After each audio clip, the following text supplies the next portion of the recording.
Right. Hello, everyone. Good afternoon. I'm glad that we get a chance to be together for another show, another talented artist for the month of June.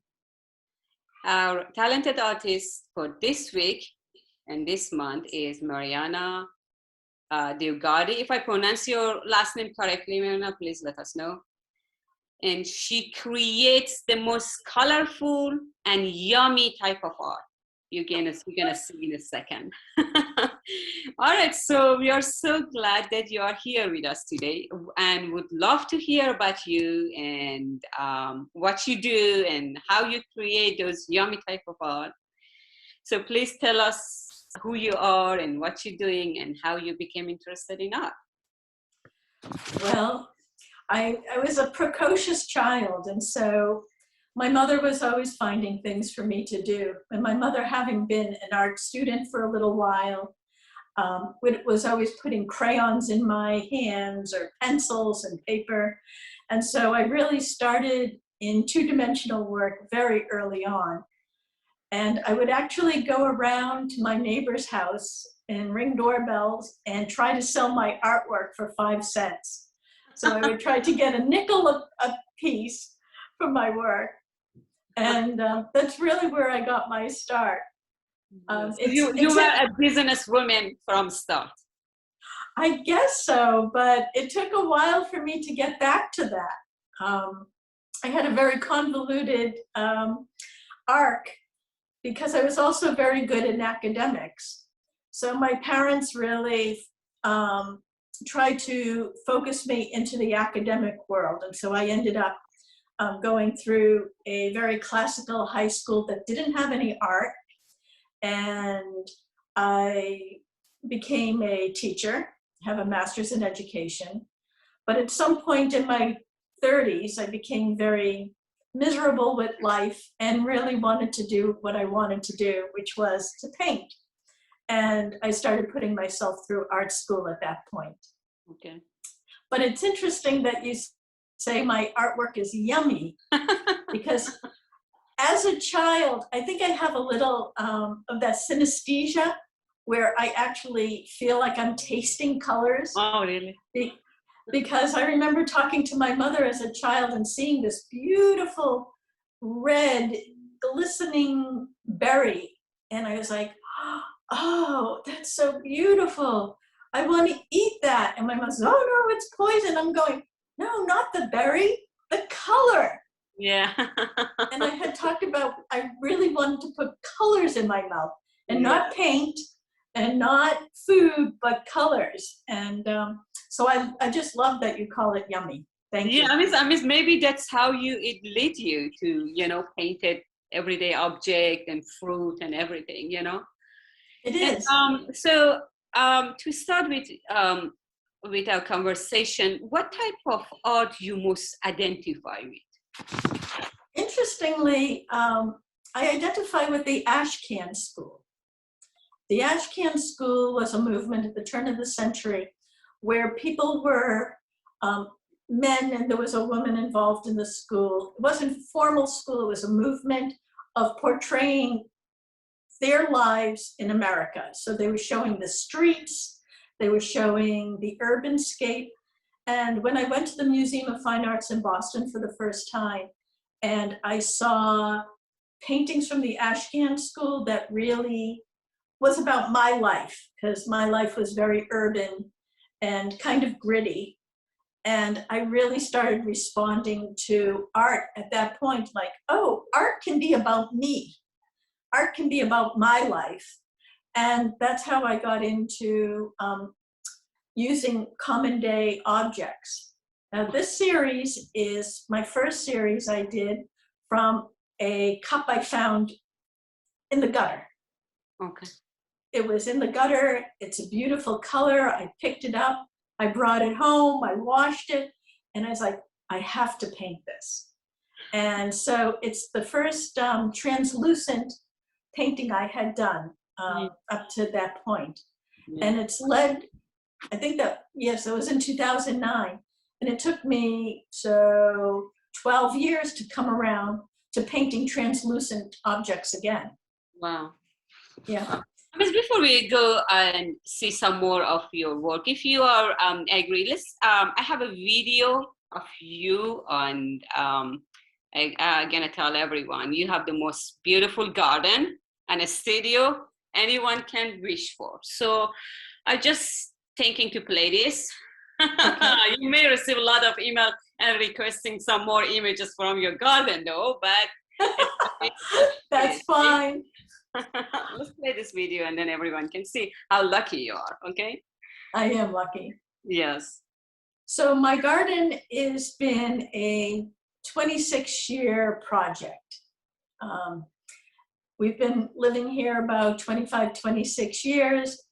And when we bought the property, my husband fell in love with it because he said it was a combination of livable and decrepit and projects. And it sort of reminded us of this visiting Venice, which was our favorite city. And so my studio, which will open here, is actually in the back of the house and at the bottom of a turret. So I call it my dungeon. But the thing I love the most about my studio is the light.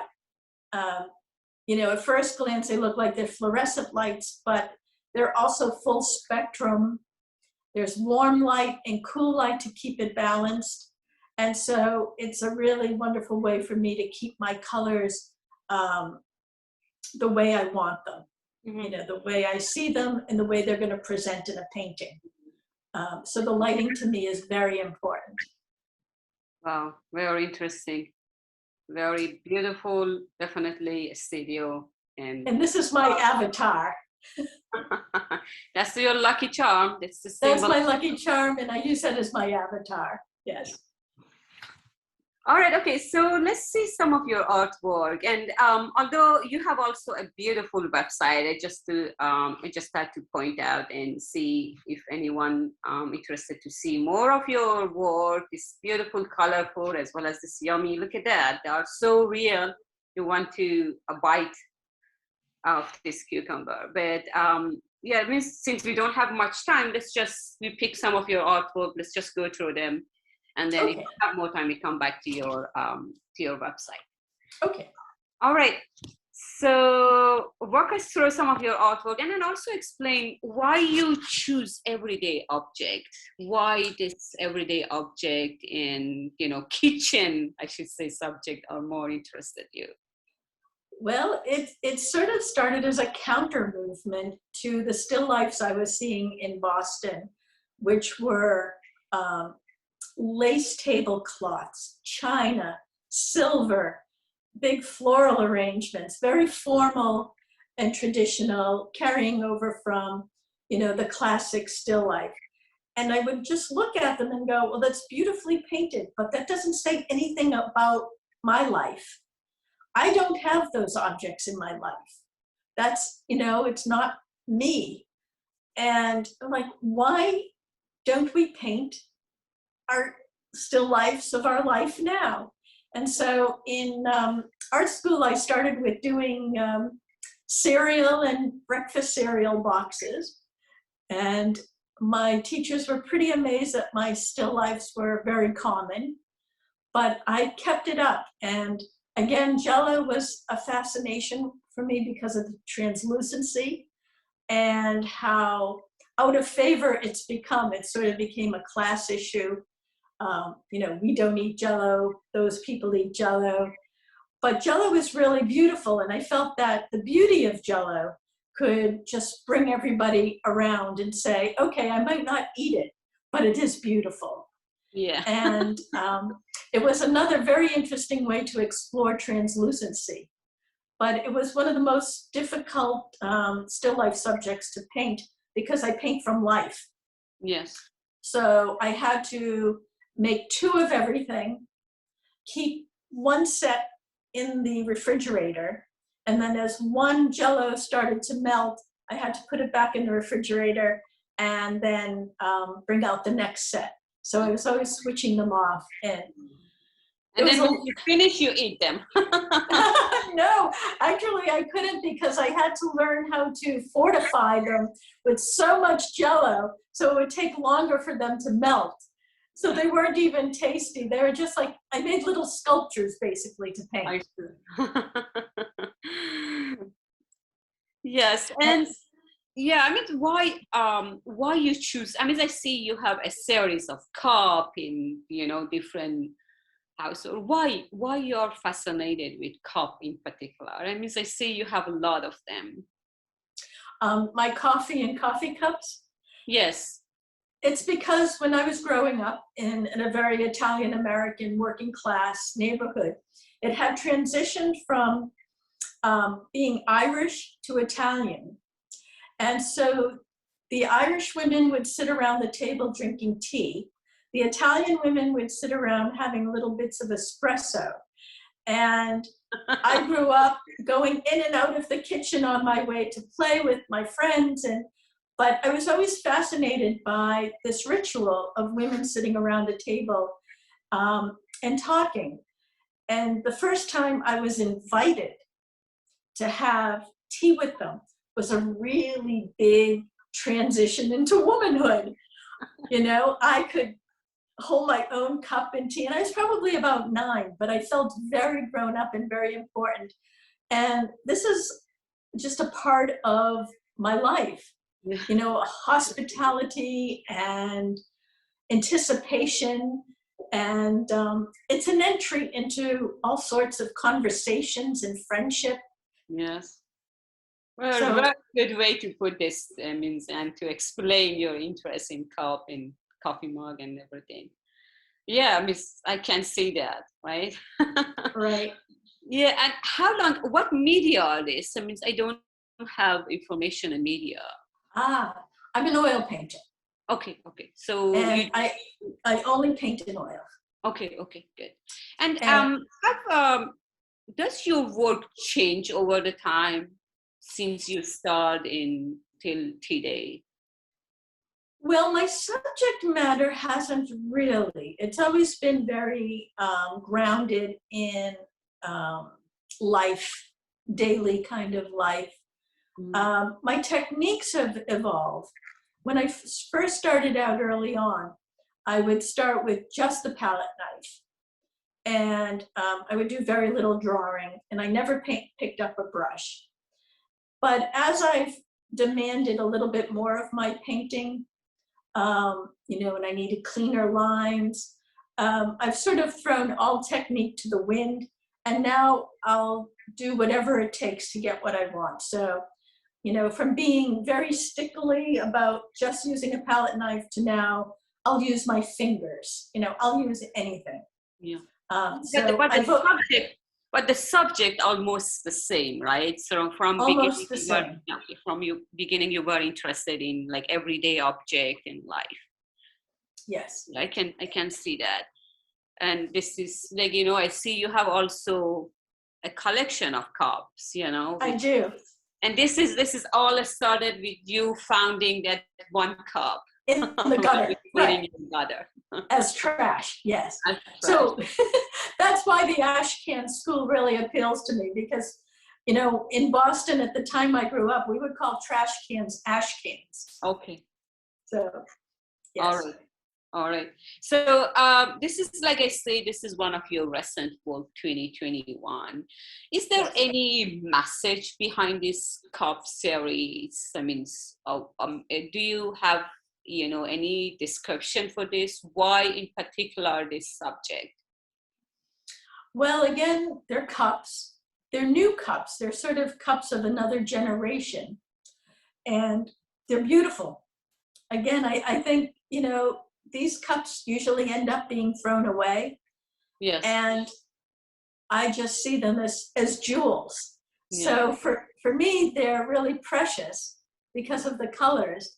And I guess I like that dichotomy of people going, oh, we had a party and we threw them all away, to having something so permanent, and feeling that they're precious enough that they should be preserved as long as they can be in a painting. So you give them kind of some source of eternal life by preserve and painting. Yes, of a very transitional kind of throwaway object. So, and this is from the same series, right? 2021. Yes. And where does it all begin? Where does it all end? And that title came from just drawing it. You know, I draw by hand and I draw from life. So I would come into the studio and I'd go, oh, where does it begin? And then I'd start drawing, and I felt like I was endlessly drawing, and I asked myself, where does it end? And that's how it became the title. All right, that makes sense now. I was just wondering why, what's the actually message behind this title and why she called it this. But now you mention it, it completely makes sense, right? Right. I think every artist, they start with a concept, but how it ends, it's a question mark, right? Always. But Yes. what you start with the concept, it's not exactly end the way you started. So That's right. so it ends different from maybe whatever you started at the beginning or the concept you had at the beginning. Yes. Do you who are your biggest influence, like in terms of artists? Well, my most significant influence was Ewan Uglow, who's I believe he was Cornish painter, England, British school.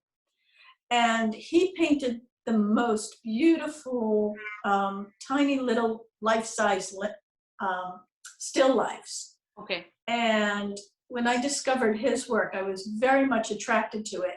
And I began to explore objects through the way he would see a painting. And it really brought me round into what I do today. So Ewan Uglow is a really big influence, even though I don't paint like him. He really opened up my eyes. Right, exactly. And the other one is Wayne Thiebaud, because, you know, an American artist, and because he also had the bravery just to paint everyday objects again. Yeah. And in color, one of my heroes is actually an abstract artist, and that's Howard Hodgkin. He's also from the British school. So those are my three heroes. If I were to have a dinner and invite any artists I wanted, those would be the three artists I'd invite. Oh, that would be good. So one of the things I was reading your website, you're most famous about making tiles. About making what? Tiles, kitchen tiles and different. Oh yes, tiles. Yes. Yes, I think you have some here. I mean, let me just move. Do I have some of your tiles here?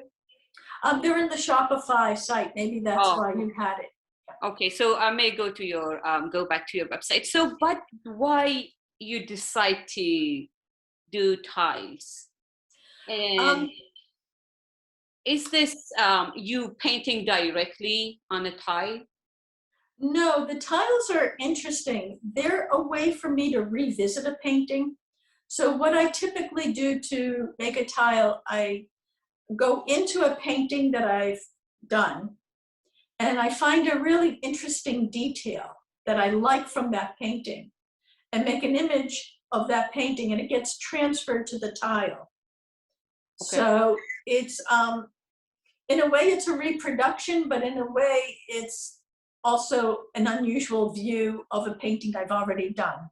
Okay. So you paint the tile from like in a portion of that painting you had? I don't paint the tile, it's a transfer reproduction of an image. All right. All right. So because I saw a series of tiles and I saw a lot of comment and review about those, so I was just curious.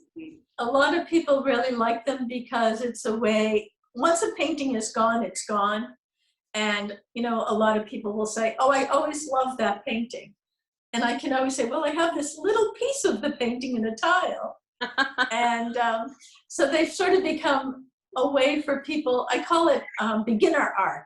So some people actually begin by buying a little tile and then wanting more and asking me for paintings and commissions. Yes. Yeah, that's a good way to actually... Because I don't do prints and I don't do giclées and I don't do copies. Okay. All right. So, and then this is more series of, I guess something is happening here. So what is this painting about? Something is happening here. It's the first time I painted reflected mocha makers Okay. from Italy. All right. So, I go to Italy often when I can, and I fell in love with the mocha coffee makers and bought one in each side and brought it home. And I remember putting it down on my kitchen cabinet and watching all the colors just explode and reflect. And I took it out of the kitchen and brought them down into my studio and did a series of them. And this is the first one. Yeah. So that's why I call it Something is Happening Here. Okay. Okay. So they are pretty realistic, I should say. And then when I see them, I thought maybe these are just a photo. But these are all painting, right? The whole series, right? Yep, the whole series. Yeah, very nice job.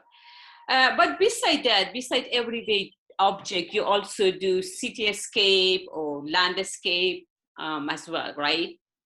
I do.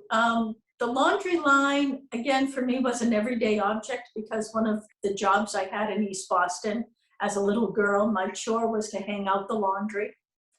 And so laundry was a really wonderful, again, passageway for me to get out of the house. We lived in a little apartment. There were 4 children. And so going out to the back porch and hanging laundry was literally a breath of fresh air and quiet. And so when I see laundry, I just feel very home and comforted. And so when I went to Italy for the first time and saw all the laundry, I knew I was home. And so I did many years of a series of laundry lines. Yeah. Every time I went to Italy, I'd produce another series. Very interesting. Very interesting. And this is definitely view from the top to rooftop. Is that your view at home, or is this the... And I saw it in your video. This is very large. Yes, this is 100 inches long and 60 inches high.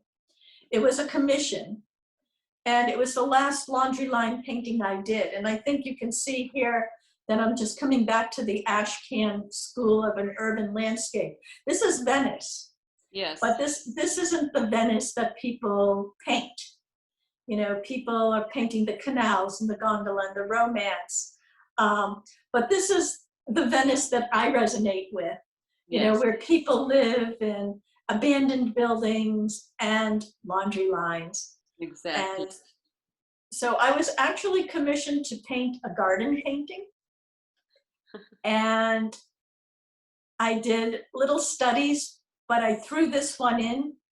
And when the couple saw this one, they completely changed their mind. They wanted a cityscape and not a garden painting. Yeah, it's very unique, very unique. Thank you. Of viewing everyday life. Yes, very interesting. And this is also in Venice, or? Yes, this was in Venice. This is the first time I painted Nonna. She was a little woman just walking by a pink building in a red dress, and I just went, wow. And so I painted her in 2011, but she's sort of an archetype Italian Nonna. So she's been in me ever since I painted her. And in the next painting, you'll see she comes out again. Oh, wow. And there she is. So this is in Catania, which is in Sicily. And Catania, again, is a working city. It's a little gritty. It's not a romantic tourist town. But again, it's a city that I really related to because of my background. And the one thing about Catania that I decided to embrace was the graffiti, which was just everywhere, from ugly to sublime. And this happened to be a very beautiful wall down the street in Catania. So I painted it, but it really needed a story. And so I put in Nonna, who's the grandmother, and she's sort of looking at the graffiti, but you don't know if she's liking it, approving of it, dismissing it. And I love to hear people's reactions. Everybody who looked at this painting would tell me what she was thinking. And I really, really love that about it. It's so real. It's so real. When I started to sit, you can feel yourself walking in this street and looking at that graffiti. So what do you think Nonna is thinking? I'm not really Italian, but I think he would say, oh my gosh, look what they did to this wall.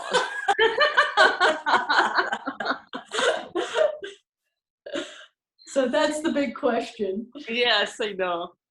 Yeah, that's a good thing, because you live to observer and see what observer think and what they create, the story they created from this wall. Mm-hmm. But see, that's my story. I just see that lady, I said, oh, that's she's right. Oh my gosh, look what they did to this wall. So that's my answer to what she's thinking, I guess. Yeah, this is one of my favorite. It's really, really beautiful and very alive painting, I guess. It's one of my favorites, and it was hard to paint after that because it really took a big part of me to do. Yeah. So again, this is another interesting series I did of common day objects. This is ramen noodle packages. And for 12 years, my studio was in the South End, and I would walk by and through Chinatown to get to my studio. And I would pass the grocery stores there with the most beautiful packaging. And so finally, I decided that I was going to do a series of Chinese food packaging. Yeah. And I started with the ramen noodle packages because, again, they're one of the most common things we all have had in college and graduate school and lived off of. Yeah, I know. And that's all I ate. Right, me too. And but they're so beautiful, and I wanted people to see them with a different eye. You know, not throw out the packaging, but how precious they were in a lot of ways. Exactly. And still they are, It's something you can find in every day and in everyone, kitchen. Yep. Yes. And this is from the same series, right? This is from the same series. I went to Ming's, which is a Chinese grocery store that was near my studio, and I just bought anything I thought was beautiful. Yeah. It's very nice combination, yeah, definitely. And then you have a series of fruit as well, fruit and vegetable and, different. All right. I'd love to talk more and see more of the artwork, but, we don't have much time. Fair enough. Do you have any last word for our guests today? I would just like to say, thank you if you're artists. Thank you for creating. If you're art lovers, thank you for loving it. That's all I want to say. Thank you. And, if you want to see more of Mariana's work, you can see her work in her website. She has an amazing website. And also you can reach out to her through Instagram and through email. And even I'm sure she would be glad to share some more picture of her garden. She has one of the amazing gardens. You can find out. So I'm going to ask her to share some more of her garden for my own idea and to get some inspiration, of course. Wonderful. Right. Thank you. Thank you very much for your time, and thank you everyone. And I see you another Friday with another talented artist. Thank you very much. And thank you. Thank you so much for this interview. Thank you. Thank you.